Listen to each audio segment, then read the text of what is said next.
அஸ்ஸலாமு அலைக்கும் வரஹ்மத்துல்லாஹி தஆலா பரகாத்துஹு.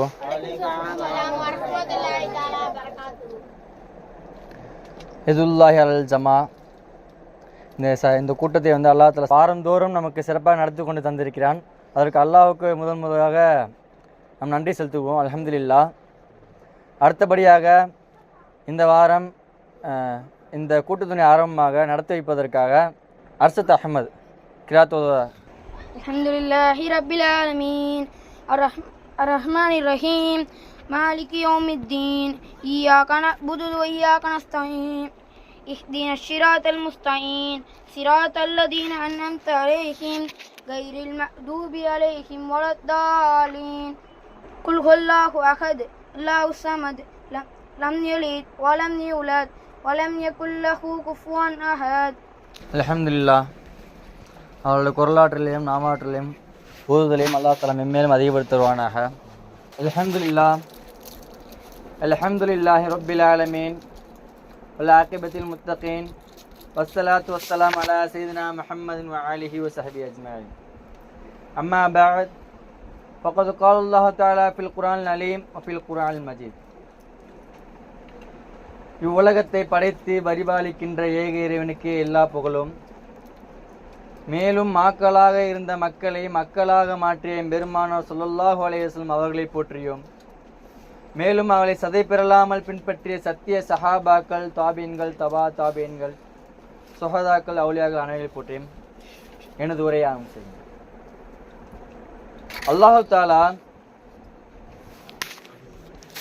அல்லாஹு தாலா இந்த உலகத்தில் அனைத்தையும் ஜோடி ஜோடியாக படைத்துள்ளான். ஒவ்வொரு செயலையும் ஒவ்வொரு ஆற்றலையும். உதாரணமாக ஒரு நோயாளியாக இருந்தால் அவர் வாழ்நாள் முழுவதும் நோயாளியாக இருக்க மாட்டார். அவள் ஆரோக்கியமானவளாக இருந்தால் அவள் வாழ்நாள் முழுவதும் அவர் ஆரோக்கியமாக இருக்க மாட்டார். ஒருத்தர் செல்வந்தராக இருந்தால் அவர் வாழ்நாள் முழுவதும் செல்வந்தராகவே இருக்க மாட்டார். அவர் ஒரு வறுமையில் வாடி இருந்தார்னா அவர் வாழ்நாள் முழுவதுமே அதில் இருக்க மாட்டார். அல்லாஹ் தஆலா அப்படி வைக்க மாட்டான். இப்படி பல விஷயங்களை அல்லாஹ் ஜோடி ஜோடியாக படுத்திருக்கான். இது அம்புட்டு ஒரு அனைத்து விஷயமே ஒரு அல்லாஹ் திட்டமிட்டு செய்து கொண்டிருக்கிறான்.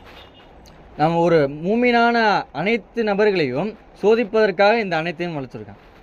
ஒருத்தன் வறுமையில் இருக்கும்போது அவன் என்ன பண்ணுறான்,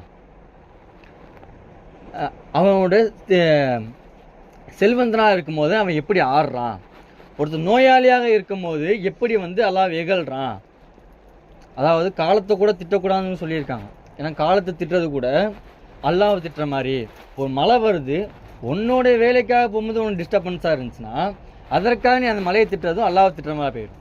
அதனால் காலங்களை கொண்டு திட்டக்கூடாது, அந்த இடத்துல பொறுமையை கடைப்பிடிக்கணும் தான் நமக்கு அல்லாஹ் தஆலா சொல்லிக் கொடுக்கும்.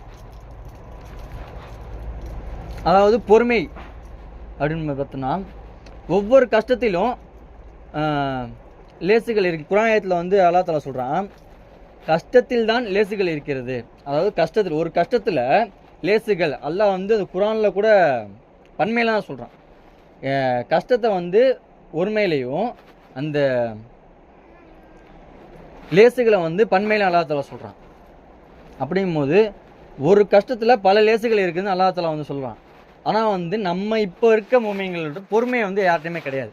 அந்த காலத்தில் ஒரு நுபுவத்து கொடுக்கப்பட்டது காரணமே அல்லாஹ் தஆலா எல்லா நபிமார்கள்ட்டையுமே ஒரு பொறுமையும் ஒரு சகிப்புத்தன்மையும் தான் இருக்கும். சொர்க்கத்தில் அல்லாஹ் தஆலா அதிகமாக பேசக்கூடிய அந்த நபர்கள் யாரும் பார்த்தா பொறுமையாளர்கள் தான் அங்கே இருக்கிறவர்களும். இப்படி பல காரணங்களில் முதன்மை இடத்துல இருக்கிறது யார் பொறுமையாக இருக்கிறாங்களோ அவங்களுக்கு தான். அதாவது குர்ஆன் இன்னொரு இடத்துல இருக்குது, யாரும் தொழுகையை கொண்டும் பொறுமையை கொண்டும் உதவி தருங்கள். இப்படி பொறுமையை கொண்டும் தொழுகை கொண்டும் பொறுமையை கொண்டும் உதவி தெரியுங்கன்னு சொல்கிறான். இந்த பொறுமையில் பல விஷயங்கள் இருக்குது. ஒரு கோவப்பட்டார்னா ஒரு சம்பவம் சொல்கிறேன். ஒரு ஊரில் ஒரு நபர் இருக்காங்க. அந்த நபரோட பையன் ஒரு சிறுதை பையன். அவங்க ஜாலியாக அந்த பையன் விளாண்டுட்டு இருக்காரு. விளாண்டுட்டு இருக்கும்போது திடீர்னு அந்த புது கார் ஒன்று வாங்கிட்டு வந்திருக்காங்க அவங்க வீட்டில். அந்த காரை போய் அவர் கிறுக்கிறார் அந்த சின்ன பையன்.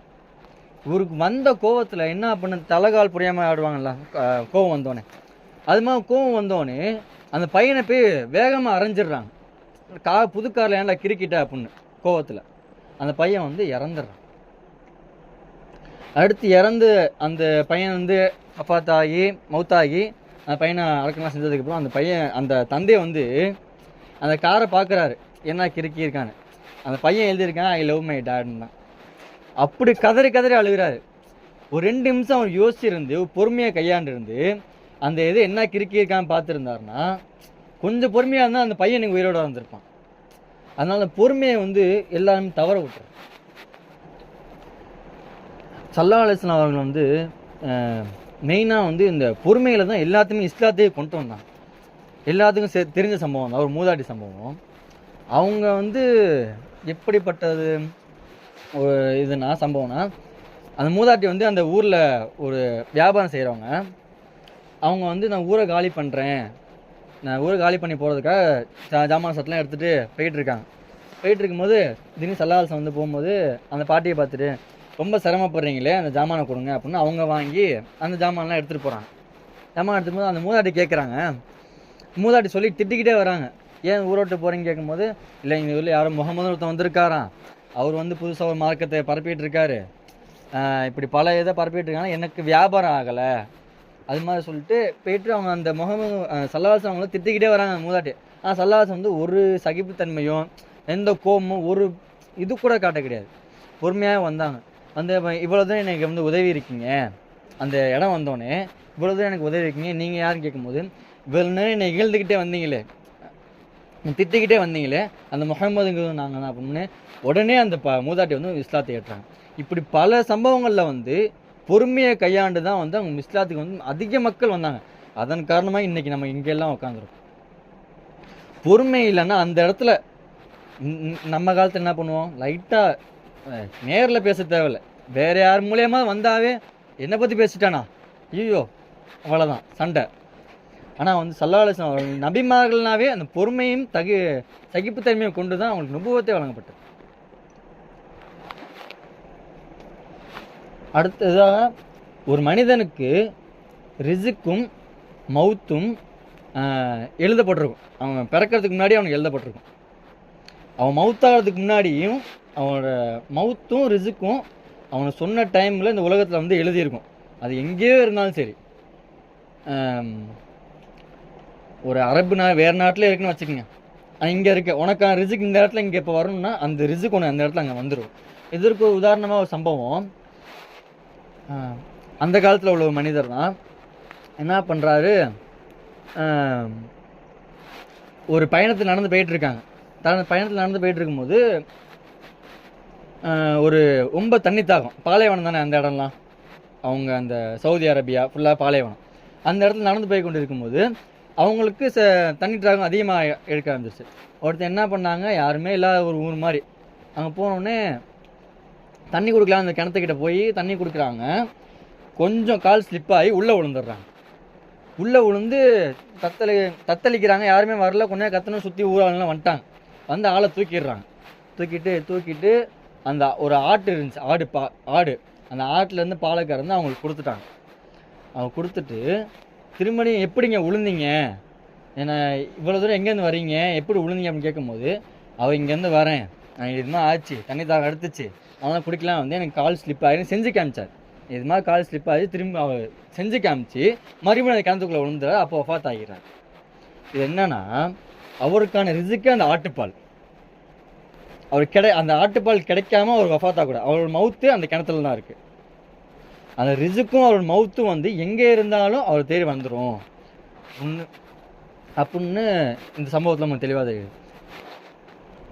மேலும் நம்ம வந்து நம்ம வாழ்க்கை முறையில் காதால் கேட்பது மட்டும் இல்லாமல் இந்த பொறுமையை கடைப்பிடிப்பது வந்து நம்ம வாழ்க்கை முறையில் எடுத்து சென்று எந்த விஷயத்துலையும் கோவம் அதிகமாக படாமல் பொறுமையாகவே இருந்து பொறுமையை கையாண்டு சொர்க்கத்துக்கு போகிற வழியை வந்து அல்லாஹ் தருவானாக. அஸ்ஸலாமு அலைக்கும் வரஹ்மத்துல்லாஹி தஆலா பரகாத்துஹு. மாஷா அல்லாஹ், ரொம்ப அழகாக பொறுமையை பற்றி, பொறுமையாக எப்படி கையாளணும் அப்படிங்கிறத பற்றி ரொம்ப அழகாக பேசினாங்க. அவருடைய கல்வி ஆற்றல் அதிகப்படுத்தட்டும். இந்த பொறுமை அப்படிங்கிற வார்த்தையை வந்து நம்ம அதிகமாக கேள்விப்பட்டுக்கிட்டே இருக்கோம். பொறுமையாக இருக்கணும் அப்படின்னு சொல்லி அதிகமாக கேள்விப்பட்டுக்கிட்டே இருக்கும். ஏன் இந்த பொறுமை அப்படிங்கிறத கையாளணும்னா, அல்லாஹ் ரப்புல் ஆலமீன் வந்து மௌலானா சொன்னாங்க, நாளைக்கு சொர்க்கத்தில் அதிகமாக இருக்க மக்கள் வந்து பொறுமையாளர்கள் தான் அப்படின்னு. இதுக்கு முன்னாடி இந்த பொறுமை, தொழுகையை கொண்டு பொறுமையை கொண்டு அல்லாஹ்விடத்தில் உதவி தேடுங்க அப்படிங்கிற அந்த ஆயத்தை அதிகமாக நம்ம கேள்விப்பட்டிருக்கோம். எது நம்ம அதிகமாக கேள்விப்படுறோமோ, நம்மளுடைய வார்த்தையில் புழக்கத்தில் இருக்கோ, அந்த விஷயத்தை வந்து நம்ம சாதாரணமாக நினச்சிக்குவோம். ஆனால் நபி ஸல்லல்லாஹு அலைஹி வஸல்லம் வந்து கொஞ்சம் யோசிச்சு பாருங்க, இந்த ஜாஹிலியான்னு சஹாபாக்கள் காலத்தில் ஜாஹிலியான்னு ஒரு விஷயம் இருக்குல்ல, எந்த அளவுக்கு கொடுமையாக இருந்துச்சுன்னா, அந்த மக்கள் வந்து பகைமைனா எந்த அளவுக்கு பகைமை வச்சுப்பாங்கன்னா, ஒருத்தருக்கு சண்டை இருக்கும். என்ன சண்டை? அவர் ஒட்டகம் இவர் வீட்டில் வந்து தண்ணி குடிச்சிருக்கும். அவர் ஒட்டகம் இவர் வீட்டில் வந்து தண்ணி குடிச்சிருக்கும். இவர் என்ன செய்வார்? உடனே அவர்கிட்ட சண்டைக்கு போவார். சண்டை ஆயிடுச்சு, பகையாயிருச்சுன்னா எப்படி பகையாகும்னா, பரம்பரையாக பகையாகும். பரம்பரையாக தலைமுறையாக பகைமையாகும். அதே மாதிரி எந்த அளவுக்கு காட்டு மீராண்டித்தனத்தோடு இருந்தாங்கன்னா, அந்த மக்கள் மது அருந்திட்டாங்கன்னா அவங்களுடைய விளையாட்டுலாம் எப்படி இருக்கும்? மாசமாக இருக்க ஒட்டகத்தை அது என்ன குட்டி போட போகுது, ஆண்குட்டியா பெண்குட்டியா, வயிற்றை கிழிச்சு பார்க்கணும், திமிலை வெட்டி பார்க்கணும், சதையை கிழிச்சு பார்க்கணும். இதான் அவங்களுடைய பொழுதுபோக்கு. பொம்பளை பிள்ளை பிறந்தா குழி தோண்டி புதைச்சிடணும். மது, அப்படியே மது தான் அவங்களுக்கு ரொம்ப பிடிச்சது. யார் வீட்டில் ரொம்ப காலத்து மது இருக்கோ அதுதான், அவர் தான் பெரிய ஆள் அந்த ஊரில். யார்? அவர் தான் பெரிய ஆள். இப்படி வாழ்ந்த மக்களுடைய மனநிலை அப்படியே ஆப்போசிட்டு, நேர்மாறாயிடுச்சு. முரதியெல்லாம் கோவக்காரர், கடுமையான கோவக்காரர், ரொம்ப கோவப்படுவாங்க. முரதியெல்லாம் வாழ்க்கை வரலாறுலாம் பார்த்தீங்கன்னா, அவங்க மார்க்கம் சார்ந்த விஷயத்தில் அதை பயன்படுத்திட்டான். ரோஷமாக மார்க்கத்தில், கோவமாக மார்க்கத்தில். மற்றபடி முரதியெல்லாம் கோவமே வராது. மார்க்கம் சார்ந்த விஷயத்தில் மட்டும்தான் கோவம் வரும். ஆனால் நமக்கு மார்க்கம் சார்ந்த விஷயத்தில் கோவம் வராது. மார்க்கம் சார்ந்த விஷயத்தில் என்ன இருக்காது? கோவம் வராது, ரோஷம் வராது. ஆனால் மற்ற எல்லாத்துலேயும் நமக்கு கோவம் வரும். அப்போ நபி ஸல்லல்லாஹு அலைஹி வஸல்லம் சஹாபாக்களுக்கு பொறுமையை கற்றுக் கொடுத்தாங்க. இன்றைக்கி இருக்கக்கூடிய காலகட்டத்தில் பொறுமை ரொம்ப அவசியம். ஒரு மனிதன் தான் வாழ்க்கையில் புத்திசாலித்தனமாக பொழைச்சிக்கிறதா இருக்கட்டும், அல்லது அல்லாஹுவை நெருங்கிறதா இருக்கட்டும், எல்லாத்துக்கும் என்ன வேணும்? பொறுமை வேணும். பொறுமை இருந்தால் அல்லாஹ் ரப்புல் ஆலமீன் அவங்களுக்கு உதவி செய்வான். எப்படி பொறுமை இருக்கணும்? பொறுமை எப்படி நம்ம நினைக்கிற மாதிரி பொறுமைன்னா நம்ம எப்படி நினச்சிக்கிறோம்? சபுர்னா எப்படி நினச்சிக்கிறோம்? ஒன்றும் இல்லை. ஒரு மனிதர் இருக்கார். ஒரு மனிதர் ஹலாலாக என்ன செய்யணும்? சம்பாதிக்கணும், அவரோட குறிக்கோள். ஹலாலாக சம்பாதிக்கணும், அவரோட குறிக்கோள். ஹலாலாக தன்னுடைய வாழ்க்கையை அமைச்சுக்கணும், அவரோட குறிக்கோள். இப்போ அவர் இருக்க இந்த காலத்துக்கு அவர் நினச்சா என்ன பொருளை வேணால் வாங்க முடியும். உதாரணத்துக்கு ஒரு வாகனம் வச்சுக்கிறோம். ஒரு வாகனம்னா இப்போ இன்றைக்கி இருக்கக்கூடிய அன்றாட தேவையில் கார் வச்சுக்கலாம். காரு, வண்டி, பைக்கு, ஃபோனு எல்லாம் வச்சுக்கலாம். இப்போ அவருக்கு என்ன தேவைப்படுது?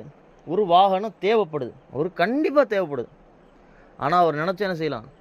போய் கடன், என்ன கடன் வாங்கலாம்? வட்டி கடன் வாங்கி அதை வாங்கிக்க முடியும், அவரால் வாங்கிக்க முடியும். ஆனால் பொறுமையாக இருக்கார். என்ன செய்கிறாரு? பொறுமையாக இருக்கு. ஏன்? இது அல்லாஹ்வால் தடுக்கப்பட்டது. இதை நான் செய்ய மாட்டேன். அதனால் ஏற்படக்கூடிய சிரமங்களை சகிச்சுக்கிறார். பொறுமை இல்லை, என்னால் அது தாமதமாக வாங்க முடியாது, தாமதமாக முன்னேற முடியாது, தாமதமாக என்னுடைய வாழ்க்கையை நான் அமைச்சிக்க முடியாது அப்படின்னு நினைக்கிறோம். ஒருவேளை சபராக இருந்தோம்னா அல்லாஹ் இதை விட சிறந்ததை கண்டிப்பாக கொடுக்கலாம்.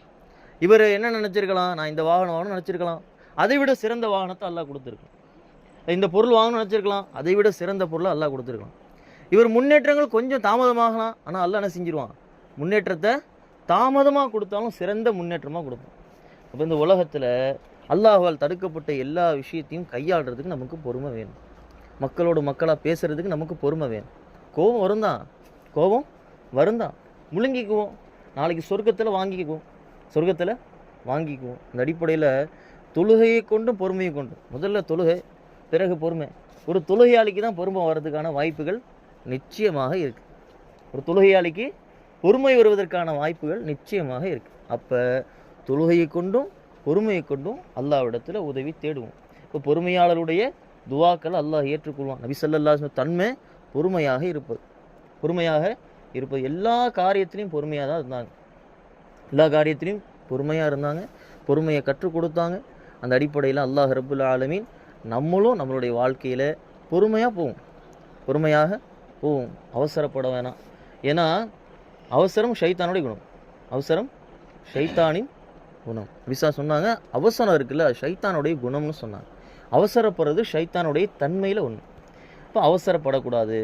உலக வாழ்க்கையாக இருக்கட்டும், மார்க்கம் சார்ந்த விஷயத்தில் முற்படுத்தணும், உலகம் சார்ந்த விஷயத்தில் பிற்படுத்தணும். அந்த அடிப்படையில் அல்லாஹ் ரப்புல் ஆலமீன் நமக்கு பொறுமையும் சகிப்புத்தன்மையும் அல்லாஹ் நம் அனைவருக்கும் தந்தல் புரிவானாக என கூறி என்னுடைய உரையை நிறைவு செய்கிறேன். வாஹிரு தஅவானா அனில் ஹம்துலில்லாஹி ரப்பில் ஆலமீன். சுப்ஹானல்லாஹி வபிஹம்திஹி சுப்ஹானக அல்லாஹும்ம வபிஹம்திக அனஷ்ஹது அல்லா இலாஹ இல்லா அன்த அஸ்தக்ஃபிருக வஅத்தூபு இலைக். சுப்ஹான ரப்பிக ரப்பில் இஸ்ஸத்தில் அம்மா யசிஃபூன் அஸ்ஸலாமு அலல் முர்ஸலீன் அல்ஹம்துலில்லாஹி ரப்பில் ஆலமீன்.